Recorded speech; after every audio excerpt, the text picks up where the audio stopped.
छोट्या गावात किंवा तालुका प्लेसमध्ये जे शेतकरी राहतात त्यांच्या शेतात पिकवलेलं धान्य आणि नैसर्गिक पद्धतीचं असतं असा माझा अनुभव आहे. ताडोबातले शेतकरी आहेत अरविंद चौके, यांच्याकडनं आम्ही डाळ आणि तांदूळ आणले आणि ते आम्ही जिथे राहतोय त्या हॉटेलमध्ये काल बनवून खाऊन बघितले. डाळ आणि तांदूळ अप्रतिम होती.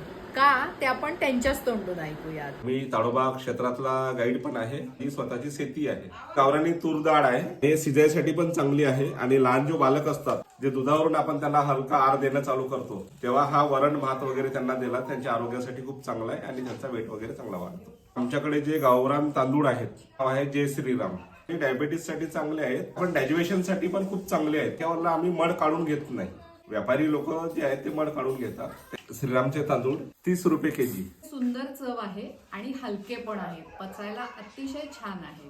हे बिना फिल्टर केलेले शरबती गहू, याची प्राइस आहे 60 रुपये केजी आणि याची पोळी खाण्यासाठी चांगली नरम आणि मऊ असते. लोकांना सुंदर आवडतो. मी भरपूर गहू विकले.